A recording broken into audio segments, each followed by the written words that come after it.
Assalamualaikum warahmatullahi wabarakatuh. Saya sebagai perwakilan kelompok 2 mata kuliah Sistem Pertanian Berkelanjutan Organik kelas A. Di sini saya akan menyampaikan praktikum mengenai pembuatan mikroorganisme lokal atau MOL. Dengan anggota kelompok 2, saya sendiri Fajar Putra NPM 008, Prayoga Ibnu NPM 012, Widya Salsabila NPM 014, Ujang Soleh NPM 018, dan M Sandi NPM 024. Baik, langsung saja kita masuk ke pembahasannya.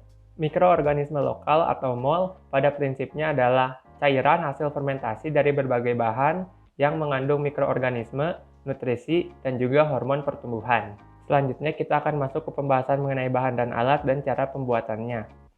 Bahan dan alat yang digunakan pada praktikum ini adalah 1 mangkok nasi basi atau nasi yang telah ditumbuhi.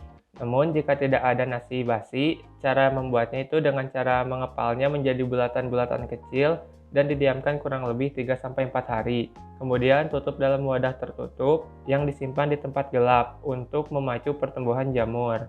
Kemudian 1 liter air bersih matang. Penggunaan air matang ini memastikan bahwa air telah steril dari bakteri dan patogen yang berpotensi menggagalkan pembuatan MOL. Selanjutnya 4 sendok makan gula pasir, gula merah atau molase sebagai sumber makanan bagi mikroorganisme. Gula digunakan sebagai makanan untuk perkembangan mikroorganisme yang terkandung dalam nasi, sedangkan nasi basi dimanfaatkan sebagai starter atau kultur mikroorganisme pembuatan pupuk organik cair. Di sini kami menggunakan gula merah. Dan bahan alat yang digunakan lagi adalah wadah yang memiliki tutup seperti toples atau botol. Proses pembuatannya, iris halus terlebih dahulu gula merah agar lebih mudah larut, lalu ditambahkan ke dalam air bersih yang matang yang telah didinginkan, dan aduk hingga benar-benar larut. Kemudian masukkan nasi basi ke dalam air larutan gula tersebut dengan cara diremas-remas dan mengaduknya hingga rata. Kemudian masukkan semua bahan ke dalam toples ataupun botol dan tutup hingga kedap udara. Setelah itu kita letakkan botol tersebut di tempat yang terhindar dari sinar matahari pada suhu ruangan dan diamkan selama 7 hari untuk proses fermentasi. Setelah proses fermentasi selama 7 hari, MOL nasi siap digunakan.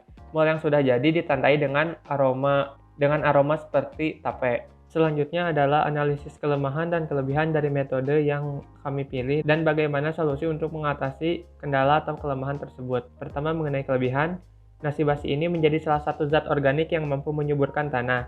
Hal ini dikarenakan di dalam nasi terdapat sejumlah nutrisi penting, di antaranya karbohidrat, protein, mineral seperti besi, fosfor, mangan, selenium, magnesium, kalium, dan juga sejumlah vitamin. Pertama, di dalam nasi terdapat sekitar 39% karbohidrat, sesuai dengan namanya, yaitu karbo dan hidrat. Maka, nasi terdiri dari ion karbon dan juga hidrogen. Karbon dan hidrogen ini dalam bentuk kompleks, yaitu karbohidrat akan diubah ke dalam bentuk yang lebih sederhana, yaitu gula. Gula merupakan sumber energi bagi mikroorganisme yang ada di dalam tanah untuk berkembang biak dan berproduksi sehingga dapat membantu tanah kita untuk memperbaiki strukturnya, baik secara kimia maupun biologi. Kekurangannya, nasi basi ini tidak serta dapat diaplikasikan secara langsung untuk tanaman, sehingga nasi basi perlu diolah terlebih dahulu agar dapat bermanfaat bagi tanaman.